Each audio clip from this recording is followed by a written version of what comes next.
Hello and welcome to episode 285 of the Smash Accept podcast. I'm your host, Michael Royer. You can find me on Twitter at DynastyDadFF. Week 18 is here and over with. That means everyone's fantasy championships have been decided. You know, if you're one of those degenerates that play week 18, I feel sorry for you because you got to figure out what random backup running back is going to win you a title. Speaking of titles, I got mine, baby. You know, this was a unbelievable year for Smash Accept. You and I won a ton of championships, a lot of it based off of what we did at this time of year. We're talking about what are we going to do? Who are we going to draft? And this week, Snoog, it's my favorite week. It is 2025 RB week. We're going to talk about nothing but this running back class, which has me totally excited. Yeah, I'm still recovering from that Jahmyr Gibbs 46-point performance from last night, 4 touchdowns, best running back under 20 whatever years old, right behind Saquon Barkley. Just had to get that out there, but I'm excited for this. I always say this is the best time of the year, and everybody's like, what? Like football's ending. What do you mean this is the best time of the year? And it's like rookie prospects. There's nothing better than evaluating, testing out your skills, kind of how you see ball, and just comping these guys to some players, just diving into the process. It's fun.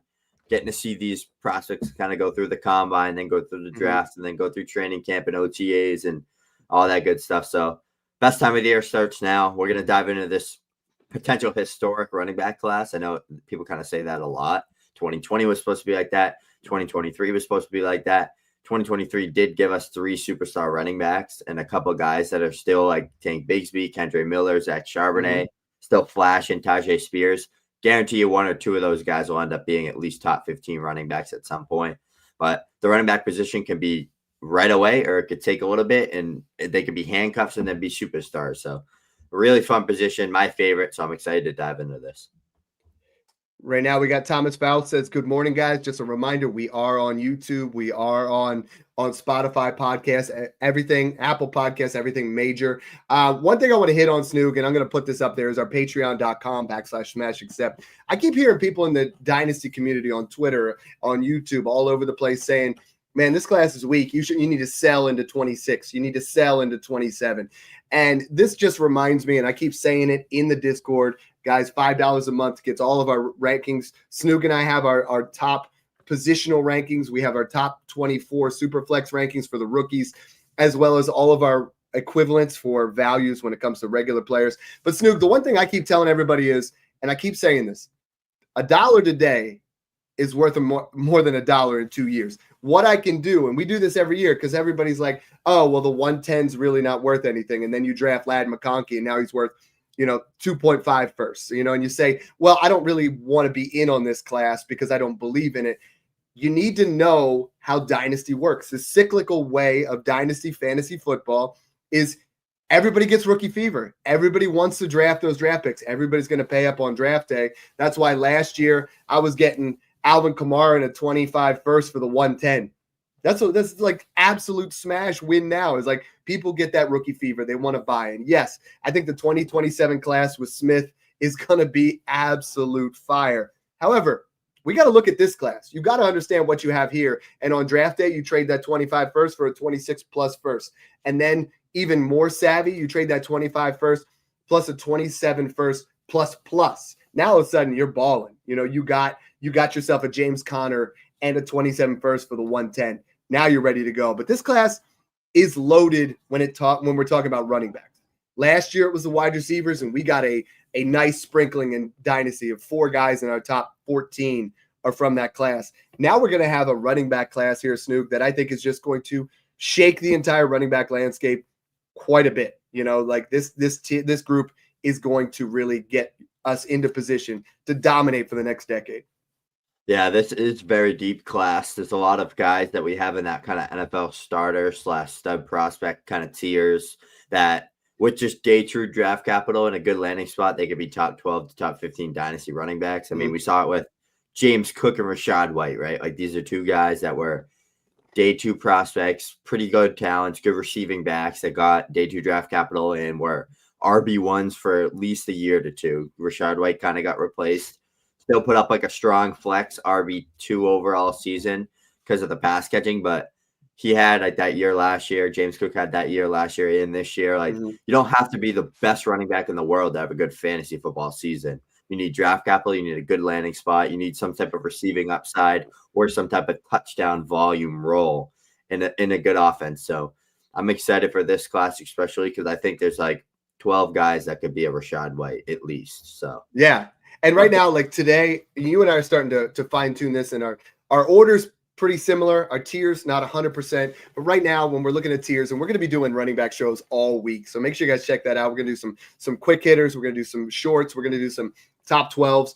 But right now, I mean, there's the S tier. We're going to call that the smash tier. There's one guy, okay, but that's most years you don't have more than one. 2023 had 2 to 3, you know, and I think in this part of the process it was only 2. It was not 3. So I can see one of these guys in the A tier, the next one, which you and I have labeled top 12 dynasty upside.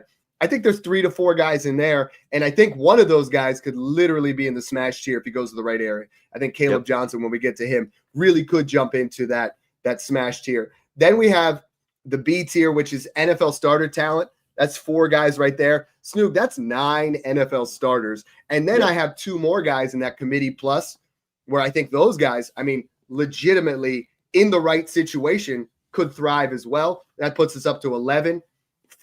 D tier, that's 4 different guys that right now are committee only, but we've seen that. We've seen these committee only guys thrive and win you championships. And then we have 4 more guys who we're considering depth insurance running backs. And we all know that the insurance running backs were running the show, you know, like week 17, 18, those are the guys that can win you a championship where you're like, oh man, I really should have added this guy. And, you know, throughout the process, this time last year, that committee plus, that C tier, that would have been Bucky Irving. Bucky Irving now is in that smash tier. You know what I mean? So like things can change quite a bit. Things can move up.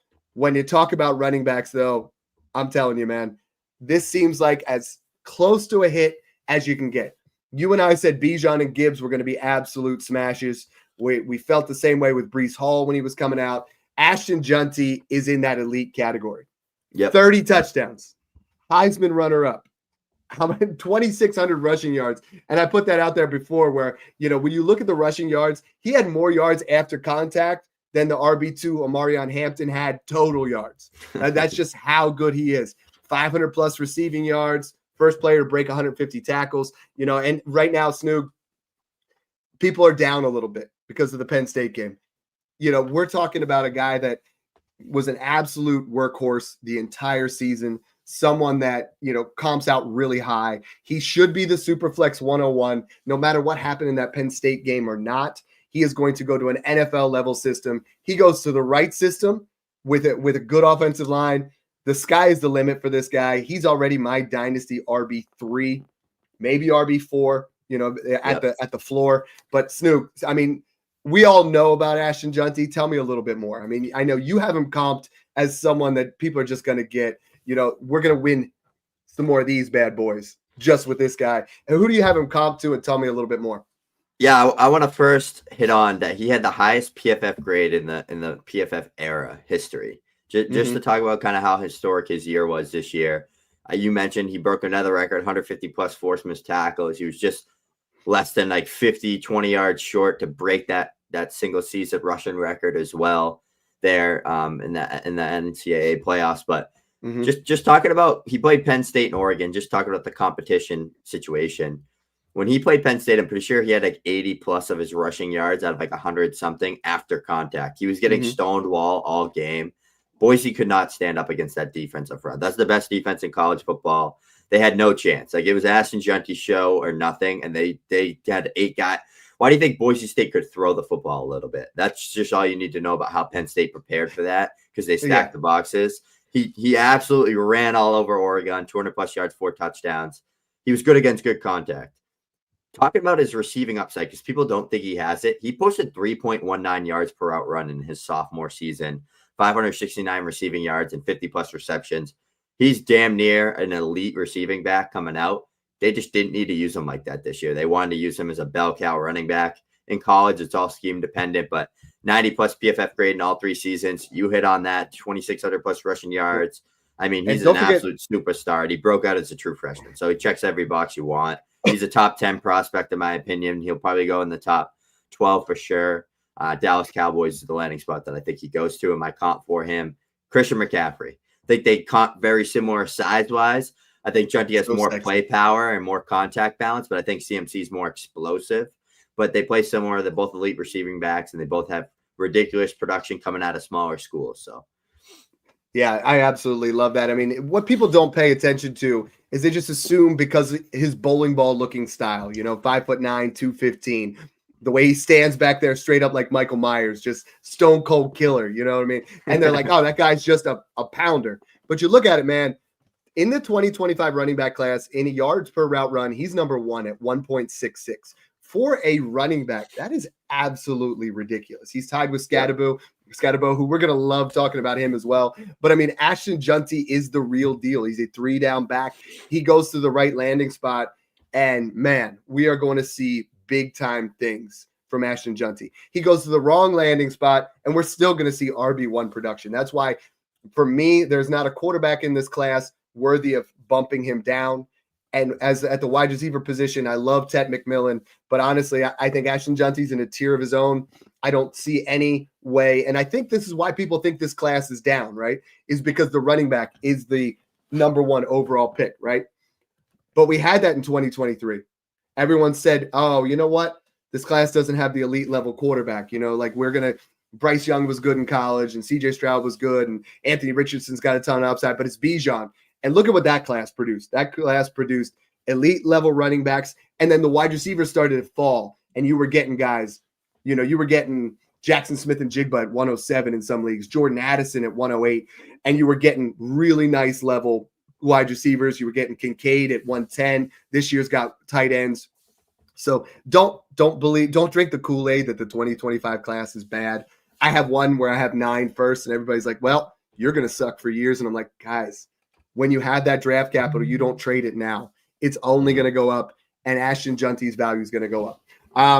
I think you have an interesting phenomenon with that 101, right? Because if a lot of teams earned that 101 through a rebuild, Snoog, and the running back position is not the way to build around your rebuild, that's not the first pick if you don't have the quarterback. So if you're deep in a rebuild, I've been suggesting to a lot of people right now, Jeanty has a crazy amount of value that I would take a Anthony Richardson in my 101 and buy a Joe Burrow and like a later first, a 110, a 111, a 112, because this running back class is so deep.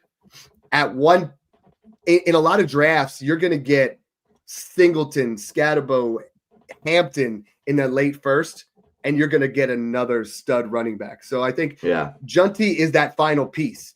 Every year we've said this, right? In 2022, I was building wide receiver rooms because I knew when I drafted Bijan and Gibbs, I was going to win leagues. We told you in 2024, you're going to draft Neighbors, you're going to draft Ladd, you're going to draft Brian Thomas Jr.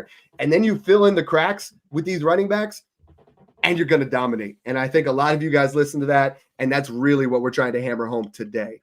That next tier, and this is where we get, guys that, for me, that next tier, there's 4 guys. I know you have 3, but all 4 talents here, I think, have top 12 dynasty running back upside. I mean, I think the new landscape is going to be wild. Like, there's about 8 guys I like in dynasty as running backs, and then there's going to be a lot of rookies fill in here. But the first guy, no doubt about it, you and I both think that he could honestly be in that tier 1 smash tier, has top 5 to 8 dynasty running back upside, and that's Caleb Johnson. I mean, I think the next 2 guys could be in that tier, honestly, if we really talk about it. But Caleb Johnson is special, man. Like, what he did in the Big Ten, the best conference in college football this year, absolutely steamrolls the SEC. So the best conference in college football, Caleb Johnson comes in, true freshman breakout, by the way. So this shouldn't be any surprise that he did this year. But 21 years old, 6 foot, 225 pounds, kind of that. My player comp forms kind of that Melvin Gordon, bigger Aaron Jones style, because he kind of has that like blocky running style where he just absolutely attacks angles and has like a perfect flow to his running style.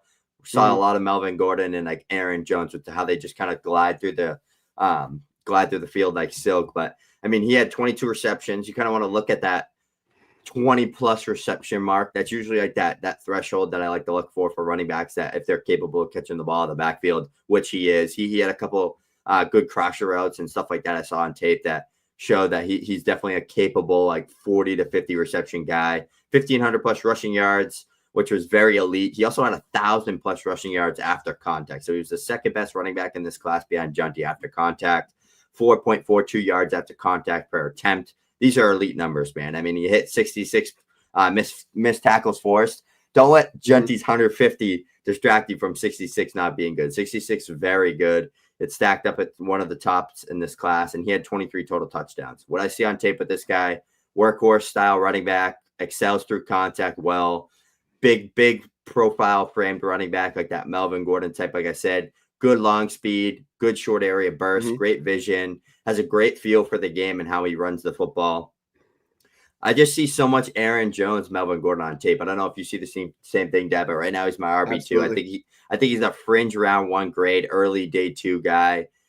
He just glides through the wind. He attacks angles like nobody I've ever seen, especially in this class. It's like he just weaves around defenders. It's honestly so interesting to watch. But I mean, that true freshman breakout, early declare, checks every box you're looking for. I mean, he's damn near an elite running back prospect, and I'm excited for this guy. So, and this year, what's exciting to me is, last year we're like, oh, this running back could go into this spot and be the 1A or 1A, 1B. This guy could go into here. Snoog, there are multiple running back situations where someone's going to go in and be a bell cow day 1. And to me, the Chargers, the Cowboys, the Browns, and the Raiders, teams are going to jump in there, and I think they're going to be able to just day 1. I mean, the Raiders are going to improve. They got Bowers. They're going to get a quarterback. And then you look at an early second-round pick with Caleb Johnson, a guy that is just going to get crazy volume. Or you see a later first. Well, Jeanty's going to go before that. But, I mean, if Johnson or Judkins pop in there to a later first to the Chargers, man, that's the kind of stuff we're looking at. Here's a great question from Chief22. He's in the Patreon Discord. And they ask these kind of questions all the time in here. And I think this is next-level stuff. So with this many running backs in this class, are we trading from 103 to mid-late with all these running backs in that same tier? Like if you could take, for me right now, it's Jeanty 1, Tet 2, and Shedeur 3. And if you don't need a running back in this or quarterback in this class, I think the ideal thing here to do from 3, and once we're on the clock, again, you got to kind of play that out.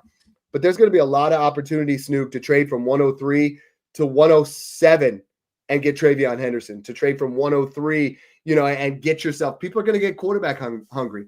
Ward's going to jump up into here. Milroe's going to jump up in here. Sanders. And then you're like, this running back class is what I want. If you play Dynasty right, if you play it the way that we teach it, you don't need a quarterback right now. And you don't want any of these 3 quarterbacks, particularly as your none of them. I don't want any of them as my QB1. I'd be okay with some of them as my QB2. I'd rather them be my 3rd quarterback on the bench for stash. So I love this question because I'm really trying to consider moving back from 103 to 105, 106, because there are 4 running backs in this tier, Snoog. You got to figure that they're going to go somewhere between, especially with Burden in there and Hunter, 107 to 110 is going to be running back alley. You're going to smash studs at 107 to 110. Yeah, definitely. I absolutely agree. And if we just jump into this next guy here, Quinshon Judkins, he's my personal favorite in this class just because of the value and where I'm seeing other Dynasty sites and kind of YouTube channels rank him. Like they're almost like undervaluing him to the point where it's like, okay, I'm just going to draft a ton of Quinshon Judkins if this is how people are going to treat him, because he is Josh Jacobs, Joe Mixon all over tape. He is one of those. Before the transfer, you and I both had him as the RB1 overall. Yeah. And I think that's people have lost sight of that. Yeah, he has the best short area burst in this class. He doesn't have the long speed like some of the other guys, but he has the best like short area burst, explosiveness, like run through your face, tenacious downhill runner that I've seen so far in this class. So I see Josh Jacobs, Joe Mixon, just that violent pure runner between the tackles. Played in the SEC, elite true freshman breakout, 1,500+ yards, best career true freshman season ever. Had another 1,200 yards following that. After that, workhorse running back in the SEC at a young age on a very talented Ole Miss team. So he beat out Zach Evans, his true freshman season, put up 1,500+ yards. He had 78 missed tackles forced in a single season, which was better than Caleb Johnson's best season. 17 total touchdowns, best. Hit 22 receptions. Another guy very capable of catching the football. Saw it a lot more at Ohio State, kind of on some more dynamic routes, not just checkdowns and swing routes. But just seeing him play in two completely different run schemes at Ohio State and Ole Miss, kind of more that between the tackles, violent runner at Ole Miss, and then more in that still between the tackles runner at Ohio State, but a lot on the outside sweeps, the outside zones, the tosses, the read options, the RPOs, stuff like that. We saw a lot of him playing in that style. So he has that very versatile running style and career arc in the SEC and Big Ten. He's on his way to win a national title right now. I think he did this as a business decision for his NFL draft. 21 years old, early declare. He's an early day 2 talent for me. Checks every box. Love this player. Love the talent. Love the film. I think he could be a top 10, top 8 dynasty running back from the get as soon as he gets drafted. I think he's going to go in that second round range. But I think the workload lightened this year was good for his draft stock. I think like you want to see that. He was very efficient. Him and TreVeyon Henderson, I mean, I don't think he really fit the Ohio State scheme to his best strength, but I think it was just good for his draft stock, just playing at a high level, going to make it to the Natty, more eyes, more scouts watching him, just better for him. So I'm just excited for him in this kind of route that he's going to take. But Joe Mixon, Josh Jacobs, man, run through your face, can make you miss, bell cow style running back. This guy's elite, man. Well, and the NFL's valuing it a lot more as those guys that are versatile, dynamic running backs. Those guys like a Joe Mixon, a guy that can, he can do the little things, but he can take it to the house. And I think Judkins is going to be one of those guys. If we see his pass, I think his pass production or his pass protection and his receiving skills are something that he didn't showcase, but he has the ability. I think he improves a little bit on that, and we're going to see someone that's could be a bell cow with top end speed right off the bat. And I'm looking at most major websites, Snoog, and they have him as RB7, and I think crazy. To me, that's like that's wild because this is people someone forget. It's recency bias, right? People just forget. And then people say, oh, well, he was good as freshman, sophomore year. Why did he get worse this year? It's like he's playing with the RB 4 or 5 in this class right beside him. And they both do completely different things. So it's like they're just doing this for both of their NFL draft stock and lightening that workload. Like, look at Bama. All those years they had all those good running backs. Georgia, like it's just a draft stock thing. It happens. They're both elite. Let's jump into TreVeyon Henderson, Dad. Let's hear you talk about. We could do him and Amari and Hampton back to back because it's very close for us. But kind of jump into both of those guys and kind of where you see them going NFL draft and how that looks and some of their stats. First, before we do that, I mean, Judkins. I'm seeing a lot of people. You talked about Bama. I see a lot of people comping him to Brian Robinson Jr. and I just don't see it. Like you and I are talking Joe Mixon and Josh Jacobs and football. I'm seeing that, and I'm seeing Charbonnet, and it's like, they're okay running backs. They're nice. Those guys to me are C-tier running backs in the NFL. This is a guy that has A-tier type upside. So I mean, I'm all in when it comes to that. And I'm all in with TreVeyon Henderson. TreVeyon Henderson clearly would have been the RB1 in 2024. Not even a question. Runs a 4.39 at his size where he's 5'10", 208. So, he checks those boxes as well. Both of these guys from Ohio State. It's crazy to think that you got 2 guys in this A tier that have top 12 dynasty upside. It reminds me a lot of back in the day when you had Kamara and Derrick Henry in those Bama backfields, and you had those elite level guys, and they showed their versatility. And you know what's happened because of that? Because they didn't take that crazy wear and tear that Amari Hampton had, or a guy in college that had 250 plus touches.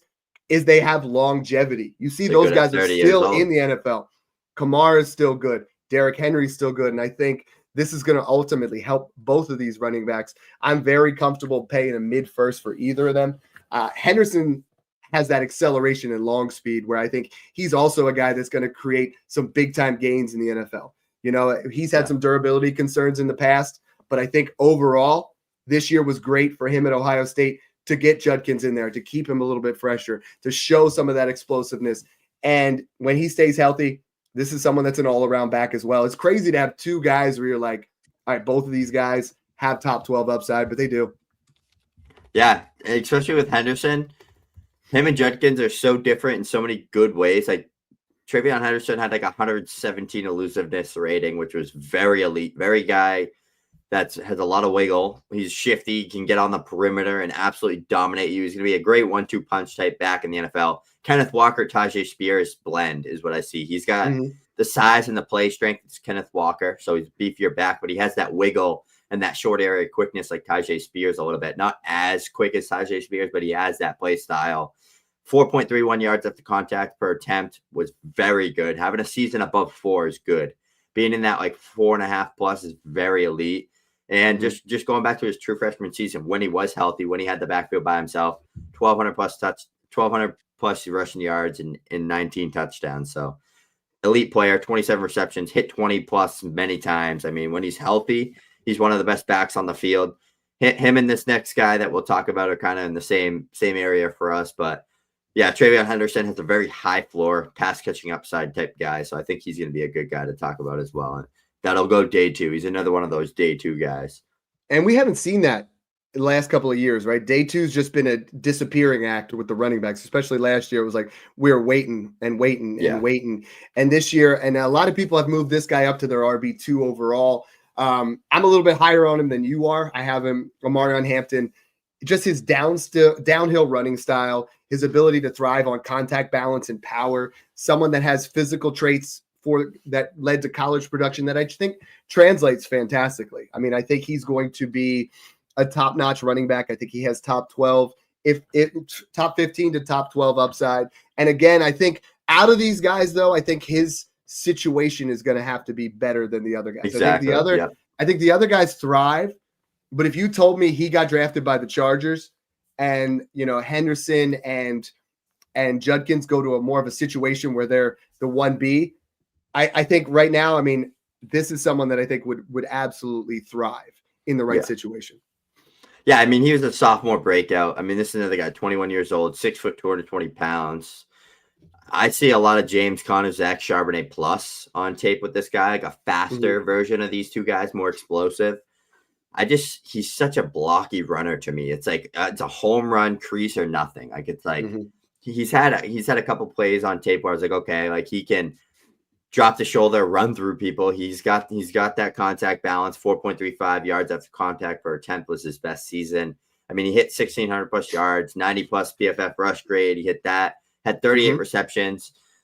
The receptions, I think, are a little fake, though. He's not a dynamic receiver. I think he's like a swing route guy, 30 to 40 reception type guy, maybe 50. Like he's like a Charbonnet. Everyone thought he was this elite receiving back. He's not. He catches swing routes. He can't do anything else. So that's what I see with Omarion Hampton. But I think he's a track athlete. I think he's going to be a guy that falls into the right situation, and he's like a Nick Chubb light or like a James Conner or like a Zach Charbonnet plus. Some of the comps that came through mind with me if he gets day 2 draft capital, but I have a day 2 grade on him.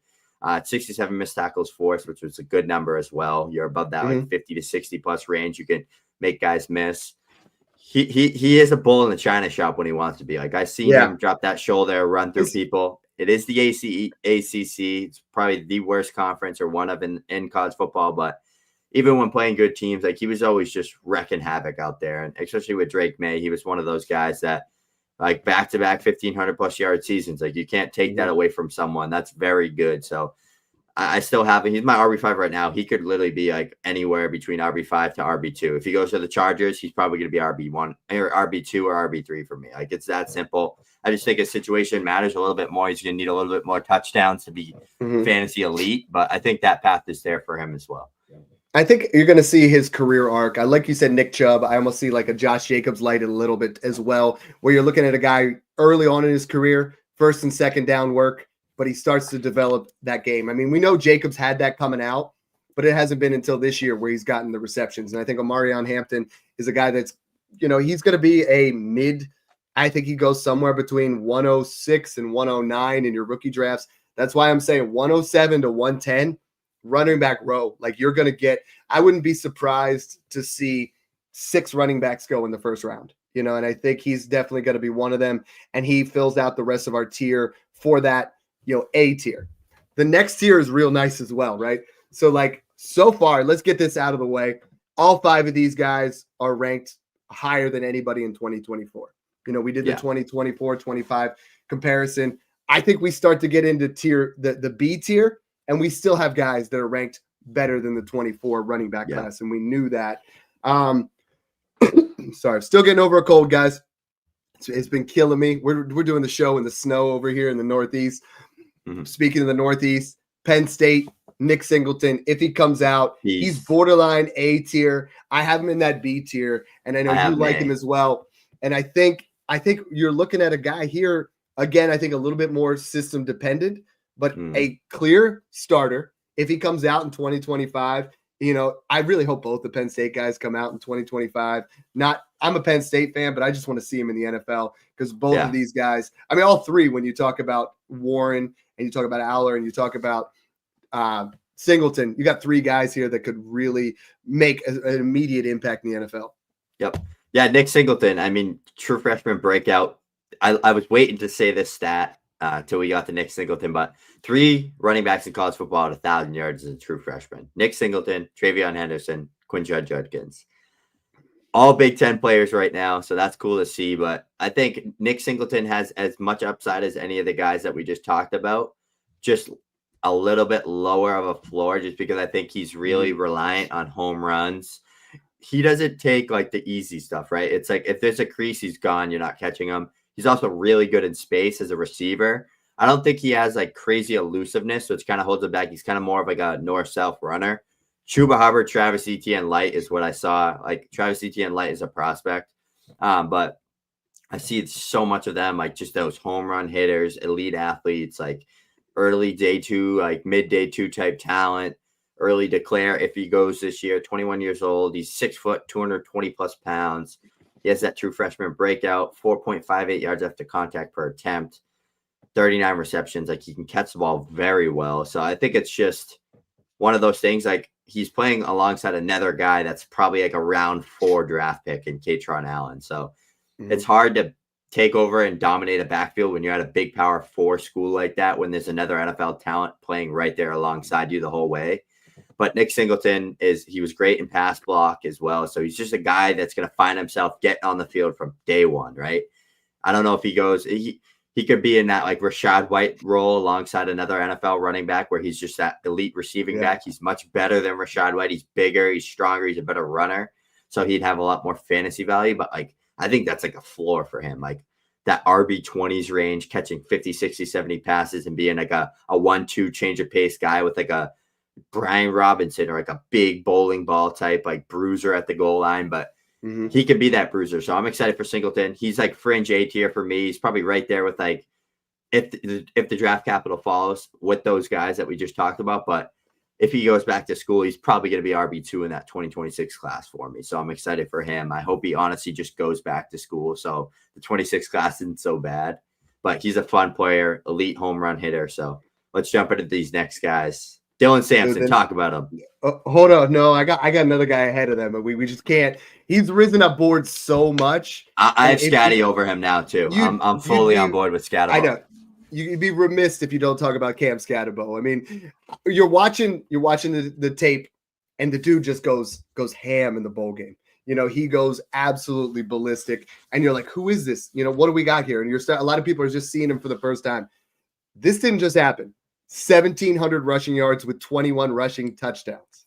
Led all of college football, tied with Ashton Jeanty at 1.66 yards per route run. You saw that deep ball he caught where, the shoulder pad comes off and just the most him moment possible in college football, just looking over with that cold stare. But he had 45 receptions, 605 receiving yards, and 4 receiving touchdowns. So the only thing holding this guy back is just long speed. This is someone where we're seeing some comps here. And, the elite level comp would be someone in that Marshawn Lynch area where he's just beast mode. And I think that's just because he sees it where he's going to run through a mother trucker's face. You know what I mean? He's just going to hit you again and again and again. And he's going to be someone that's going to be punishing. We're a PG-13 type show. I'm not going to drop that. But, he's someone that like you watch him and he's just a bulldozer. He throws for a touchdown. He can receive. He's just a dog. He's fun to watch. But Snook, is it going to translate out to the pro level? I mean, I think he's going to run somewhere between a 4.58 and a 4.6. You and I talked about it before. That's more of like we're looking at Audric Estime type speed, which is going to drop him down draft boards. But if he runs a 4.52, I think there's a real chance he could go in the second round. And if he goes to the right spot, like you were saying, he's a guy that has huge touchdown upside. Round 3 grade for him. For me, that's what I settled on the other night when I was watching his film, round 3, and that's projecting him to run like a 4.6. Kyron ran like a 4.7. Audric Esme ran like a 4.6 something. They both went in round 5. Bucky Irving ran like a 4.59, and he was like 190 pounds. I don't think I think those 3 guys right there, just having any sort of success in the NFL is all we need to know, just to be like, it doesn't matter, right? Like this guy is wrecking havoc on the football field. He's a bull in a china shop, run through your face. If you just look at the numbers, I mean, look at all his games against ranked teams this year. Texas, 30 carries, 143 yards, 3 touchdowns, threw a touchdown, 8 receptions, 99 yards. That's one of the best defenses in college football. Then you go against Iowa State in the championship game, 16 for 170, 2 touchdowns, 2 receptions, 38 yards, and a touchdown. You go to BYU, 28 carries, 147 yards, 3 touchdowns, 3 receptions. You go to Kansas State, 25 carries, 73 yards, 4 receptions, 44 yards, no touchdown. Then you go to Utah, 158 yards, 2 touchdowns, 6 receptions. Like, this guy was Arizona State's offense. The reason why Arizona State made the college football playoffs was because of Cam Scatterbo. This dude is a dog. He's a workhorse guy. I think he is a David Montgomery light, LeGarrette Blount, Jamal Williams plus, like just that goal line bruiser that's going to wreak havoc on the football field. He screams Dan Campbell. I know it makes no sense, but that would be funny. I think Jim Harbaugh with the Chargers is going to be a phenomenal pick in that day 2 range, maybe round 3. I think that's where he's going to end up. I'm sitting on that. That's where I have best scheme fit for him. 37 receptions, best, can catch the ball well, 1,500 plus yards in the regular season. You count in college football playoffs, hit 1,700. I mean, he had like 25 total touchdowns, 24.1 PFF rush grade, forced over 100 missed tackles in the college football season, and averaged like 4+ yards per contact effort attempt. The analytics are great. Production's elite. Sophomore breakout. Fringe day 2 talent for me. I mean, he's 23 years old, but 5'11", like 220. He's just an absolute bull. And he's one of those guys that you love to watch, right? Like, he brings energy to the field. He's an energizer. I think scouts are going to love him. I think he's going to be a value in the NFL draft, though. Like, if he slips to round 4, teams are going to trade up for him. I think the next guy, and you and I we think a lot alike on this, is Dylan Sampson. When it's all said and done, is going to pass Cam Scatterbo, because what you're going to see at the combine is you're going to see a guy who's only 20 years old, who's going to be, he's one of those more electric, potentially running a 4.35 right now is what I'm seeing as a projection for him. This is someone size-wise you're looking at more of, we're seeing him at 5'11", 190 right now. And what I can't stand, right, is we still hear the stupid narrative of, oh, well, this guy, his size limits his potential as a bell cow. I think we heard about Jahmyr Gibbs. I think we heard about Devon Achane. I think we heard about Bucky Irving. Those guys were undersized, right? So a lot of people let them fall down draft. This Samson has elite burst, lateral quickness. He's a potential game breaker at the next level. This is someone that just oozes upside. This is someone that you get him. I'm not saying that we want him in Miami, but if you get a Mike McDaniels type guru, you get a guy that is going to use him properly. I could see him play a Devon Achane type role in the NFL. Like, he's that talented, and that you're getting him at probably 110 right now. Like, that's wild. You're going to get somebody like that. Now there is some downside to his game, but the upside is tremendous with his speed and with his lateral quickness. Yeah, he's a crease hitter. He has very good contact balance, though. I mean, 4.57 yards at the contact per attempt best. Yeah. He has that sophomore breakout, 20 years old. I think he's an early declare. I think he already declared for the draft. I'm not sure, but I mean, he hit 20+ receptions in a season. I know that's scheme dependent, but he did hit 90+ PFF rush grade. You love to see that. 70 missed tackles forced in a season. 1,500+ yards in the SEC at 20 years old is elite. I don't care who you are, where you are. He dominated Georgia, dominated Alabama, 22 total touchdowns this year. He didn't even play in that last game against Ohio State. I think he got hurt on like the first drive. So I just don't even look at that. Like, that's just a wash for me. But I mean, he had that sophomore breakout. Even when Jalen Wright was there, he had a very good sophomore season. My comp for him is Tony Pollard. And I see a little bit of Raheem Mostert too, but Tony Pollard is like that dynamic runner, kind of explosive guy before the injury, Tony Pollard. But like, I think that's like a good range of outcomes for him as a Tony Pollard type career. Not everybody's going to be Alvin Kamara. Not everybody's going to be Jahmyr Gibbs. And that's what everybody listening needs to understand. Everyone out there is just going to say all these players can be this good, that good. No, I like to give realistic roles and kind of like ceiling to floor outcomes. So I gave Tony Pollard, Jerome Ford, both just explosive running backs, starting caliber talent. He could be those guys plus because he is 20 years old in the SEC, great production, but home run hitter, great contact balance. I see a little bit of Alvin Kamara contact balance when Kamara was at Tennessee. I had to go back and watch Alvin Kamara Tennessee tape just to see it. And I was like, wow, this is like crazy because he bounces off everybody. It's like you can't bring the guy down at times. So Tony Pollard, Jerome Ford plus. I love those comps. He's like that in that RB7 to RB9 range for us. I think there's three guys you could argue for RB7. We'll talk about Ollie Gordon next, but just three guys I think capable NFL starters, and I'm excited for this class because they're going to be in that like round 2 to round 4 range of the NFL draft, I think.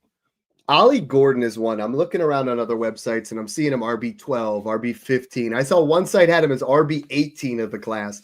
And I think people forget how damn good he was. You know, he on the national scene, 2023 Doak Walker Award, Oklahoma, he produced 1,732 rushing yards, 2,062 from scrimmage, you know, and he just was absolutely awesome. 7th in the Heisman Trophy. And then even if you just look at that sophomore year, I mean, some of the stuff is just absolutely wild. He posted 9 100-yard games, 282-yard game against West Virginia, 1,096 second half rushing yard just in the second half of games. I think that's huge because you see that he does not wear down. He became the first Cowboy since 1989 to have 100 receiving and 100 rushing in the same game. And I think people just forgot about him. I mean, in 2023, when that season was over, you were like, this is the RB1 in Dynasty. This is the guy that you want to have. And what happened the last couple of years that people have soured this much, Snoog, is you and I have him as RB7, 8. But I mean, like I said, major websites have him as 12, 15, and 18. So tell me why. I mean, he's 6'11", 211, 6'11", 211 pounds, likely going to run somewhere between 4.43 and 4.50. I think he's probably somewhere in that middle, like 4.48. So, I mean, he has nice soft hands in the passing game, 39 receptions in that 2023 season. So why are people so low on him right now? I think it's just because of how horrible Oklahoma State was that they just stacked the boxes, shut down Ollie Gordon, and then it was, okay, now we got to throw the ball. We got to play from behind. If you just look at his 2024 season versus 2023 season, he had like 98 less carries. Like the touches, if you just double his carries, he was up in that 1,600 plus range again. So he was way less efficient as a runner, though, 4.6 yards per carry. Still had 13 touchdowns, 880 rushing yards. That's not bad. Like, that's not like a terrible – he had 29 receptions still again. Like, he wasn't horrible. His season wasn't horrible. It was just underwhelming for what we thought he was and what we thought he could be. But based on where everybody's valuing him, he's another guy that I think is landing spot dependent a little bit. But I think you're going to absolutely love the comp I have. You're going to get him. You're going to get him an early second. Who's the comp? Jordan Howard in the Chicago Bears is his ceiling comp for me. That was the guy who was 1,200 yards, 13 but he was touchdowns. RB1 like 3 times. Yeah, that's the comp I see. Like that big back that just beats you up, has elusiveness. Kind of like, I think another scheme fit that I have written down here is Ravens to replace Derrick Henry, Los Angeles Chargers, Dallas Cowboys to be a workhorse guy. I have some good landing spots here for him because I think players, like if the Cowboys don't take a junkie, right, and they wait, they build out the first and second round to build out the team, right? And it comes to third round, fourth round, they're like, all right, let's get a guy that can be a good back to play with Rico Dowdle, right? So we still want to use Dowdle a little bit as that dynamic guy. All right, let's get Gordon, a guy that could be 10 touchdown guy, 1,000 yards, first and second down grinder, can also catch a little bit. I just think he's going to be that type of running back in the NFL. I just need to see that the NFL still believes in him. As soon as they do, I could bump him up 4 spots like that. It's that simple. I just don't know. I don't know anything. I just know I love this sophomore tape. He's a workhorse guy. I think his junior tape was fine. I went and saw him play in person at TCU. And one thing I noticed was 8 guys in the box at all times. and they were just they were getting through, hitting him in the backfield. Like, it was just tough for him in that game. So I was like, okay, now I understand why Ollie Gordon has struggled. Another comp I have is Latavius Murray. I mean, this is a guy that was around forever, 1,000 yards a couple of seasons, touchdown scorer. So I think those are some pretty good ceiling to floor outcomes for him, is Jordan Howard, Latavius Murray. But yeah, I mean, you can't say someone that won the Doak Walker Award is bad. It's just that simple. So Chan Hughes said, I knew this class was loaded, but holy crap, like this is where we're at. And we've now listed 9 guys who have starter potential. I got 2 more guys that have committee plus size. And the one I love is DJ Giddens. DJ Giddens has vision, quick feet, receiving skills. One of my favorites already. 1,300 rushing yards, 21 receptions, 8 total touchdowns at Kansas State. And I think this is another guy that's a top 10 back that in the right system, Snoog, we could see this guy absolutely thrive as well. And Devin Neal. So you got 2 more guys here that go in committee plus who have starter upside. I feel like they're a 1B for somebody else. But with the aging, we're going to do a running back landscape show, but let's be honest.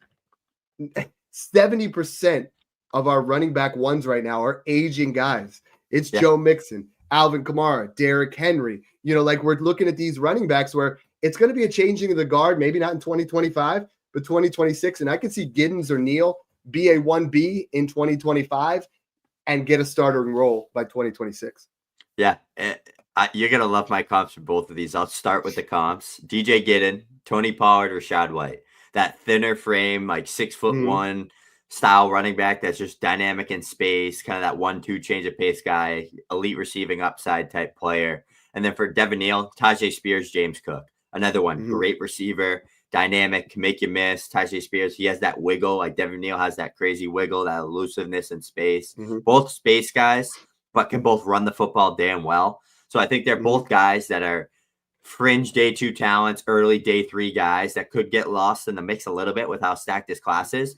But a team could also love these guys so much that they go in that round 3 area or maybe fall into that late round 2. I think they're more like round 3 guys though.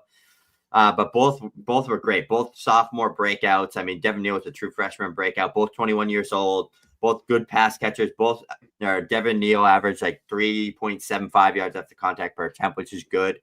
Had 1,280 rushing yards, 17 total touchdowns, and then Giddens 1,300 plus rushing yards. Best season, 70 missed tackles forced in a single season is his best, and he hit 4+ yards after contact per attempt. So both of these guys are great. They both would have been in my top 3 to 4 in last year's class, just to show you how good this class is. But I mean, just those 11 guys that we just highlighted, all players that could be NFL relevant in my opinion, and you can even go. Dude, there's 4 more in the committee backs who I see these guys, and we have them listed right now as Jordan James, Woody Marks, Raheem Sanders, RJ Harvey. At different points, Jordan James and Raheem Sanders have been ranked very high. When you look at what we've talked about before with yards per route run, Woody Marks, 1.43, RJ Harvey, 1.41, Raheem Sanders, 1.20, all in the top 8 in college football last year. And I think all of these guys, honestly, I like better than anybody outside the top 4 to 5 running backs of 2024. And these guys are our RB 12 through 15. That's insane. I think all of these guys, and we're going to get to more in the offseason, all these guys have some tremendous upside. James is one that I really like. I think he's a perfect complementary back coming out of Oregon. Sanders, I really liked more in the last 2 years than I do. He has kind of had a down year. Of him. He runs like he's got cement blocks tied to his feet. So I was always just like, I can't with Sanders, but he's in this tier with me. A guy that certainly doesn't run that is some of our insurance running backs. Taj Brooks. I love him. Brashad Smith, Jay Knott, Kyle Monaghay. Like there's just, that's 19 deep, Snoog, of guys that we're excited about. Yeah. Last year at this time, how many running backs were we excited about? 4? Bucky Irving, Blake Corum. It was like Jonathan Books, Trey Benson, Blake Corum, Bucky Irving. That was it. There was like 4 guys, and then nothing until the combine, and then we were like, oh, okay, Jalen Wright could be a dog because he's so fast, and let's move Trey Benson up. You guys got to remember, this is a cyclical time. If you're just getting into Dynasty, we're in January. We're getting out ahead of the curve. but you're going to be able to get value points where they're going to go up after the combine. So guys that run those 4.3s, early 4.4s, their value is going to go up. We don't double count it at Smash Accept, but they're going to go up. Guys are going to go up after the NFL draft. That's why we say, don't trade your first now. Don't trade your early second now. Mid to late second, fine. If you want to, I saw a guy trade what was likely going to be the 212 next year for James Conner. If you can make those moves, go ahead, but don't tinker. Don't try to get super excited. Build the process out. Know that you're going to get stud running backs. Last year, you were getting, Bucky Irving, Braylon Allen at the end of the late second. This year, you're going to get arguably better running backs. I mean, I think you're going to see Giddens and Neal and Gordon and Samson fall to the late second. So if you needed running backs, we got you covered. It is Smash Accept running back week. We're excited. Make sure you guys follow us on YouTube. Make sure you guys check us out, patreon.com/Smash Accept. Again, Snoop, tell everybody what they get with that, because everyone's like, what is that? What is Patreon? How do I, what am I actually benefiting from this? Yeah, so you get access to an entire Discord that we built out. It has all of our rankings, all of our rookie stuff, all of our startup values, buy lows, sell highs, all that good stuff that you're looking for your dynasty stuff to help you out with trades, roster construction, etc. We also have chats we're running mocks 24/7 all week long. Dude, rookie that's gonna mocks, be huge. startup mocks, values, just so you can get ahead, see kind of where rookies are going, what it's looking like, what ADPs look like, and you can start preparing for your rookie drafts. But just want to highlight to finish this off, we're assuming Quinshon Allen, Damian Martinez, and Trevor Etienne go back to school. Well, I love that's Martinez. That's kind of the buzz around on the street. But if those guys decide to declare, we're definitely going to do another one of these shows. So they would definitely be in it, and they would probably be in that top 10 to 12 range. So I'm excited. It's going to be an elite class. So stay tuned, buckle up, and get ready. Make sure you jump in that Discord so you can prepare for this rookie draft and start preparing for your dynasty season. Thanks again for tuning in, guys, and enjoy the process.